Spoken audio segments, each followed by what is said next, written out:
The porn star Asa Akira has a new book out about her experiences with her profession and her life. And she sat down with the website Your Tango for an interview. And she made a lot of really, really interesting points that I want to share with you. So first she was asked, well, why did you decide to do porn? Have you ever wished that you'd taken a different path? She says, quote, "Porn has been my ultimate fantasy for a long time. I knew that if I didn't do it, I would forever look back and say, I wish I had done it when I had the chance. I really do believe that for a certain kind of person, a person like me, porn is the best job in the world. Even if I won the lottery today, I would continue to do porn." Right off the bat, that's incredibly interesting to me, because there's this stereotype of porn stars that, what happened to you? What made you get into this fucked up path? And she's saying, no, that's not the case. I would do porn today if I won the lottery because I genuinely enjoy it. That's fascinating, man, and that turns on its face, the beliefs that a lot of people naively have about how, it's all degradation of women and it's all gross and wrong and immoral. If you listen to a lot of the porn stars themselves. Next question was, how often do you get tested? Do you work for a company that pays for testing? She says, quote, "Everyone in porn gets tested every 2 weeks. Without an STD test less than 2 weeks old, no one will work with you. We pay for the testing ourselves."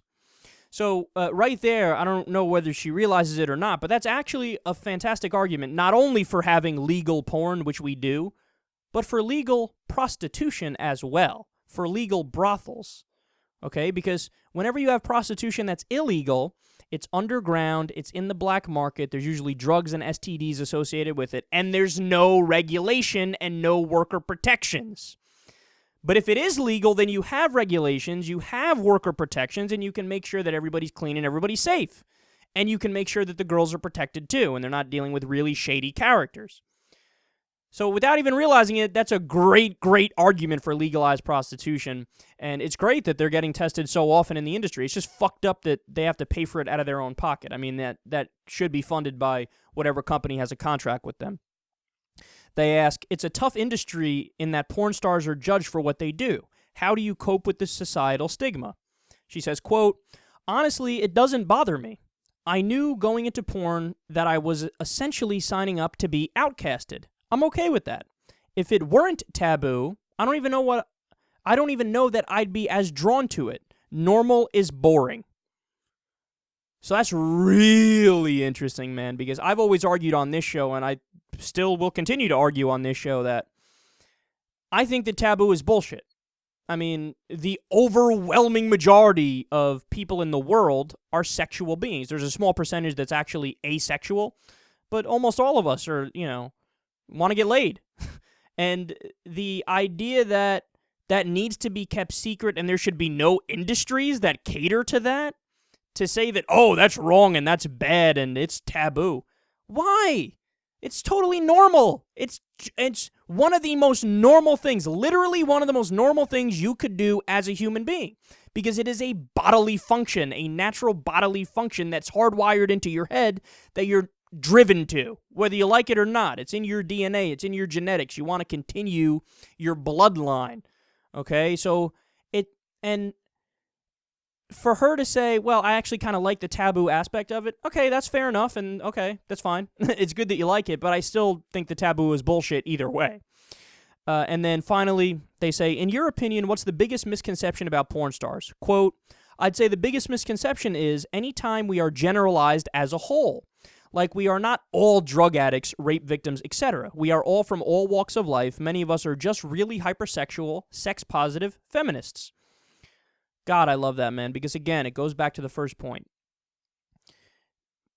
It's such a terrible, terrible stereotype and a false one to say there's got to be something wrong with you if you're into porn.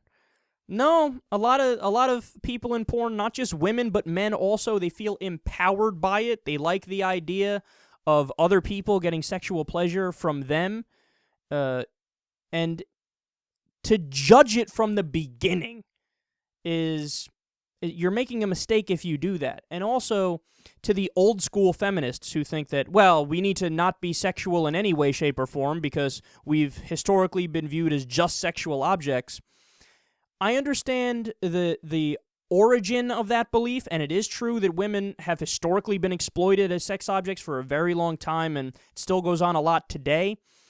But you're swinging the pendulum too far in the other direction if you say, well, now we want to do the classic, iron box feminist approach, where we only want to associate ourselves with the masculine role in society, being the CEO, being the businessman, because we want to be taken seriously to the point where we want to eliminate the old school traditional feminine role.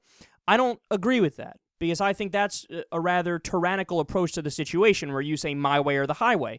I think the type of feminism that makes perfect sense is, again, everybody gets an equal opportunity and you can pick whatever the fuck you want to do. If you want to be the CEO, go right ahead. You want to be the businesswoman, go right ahead.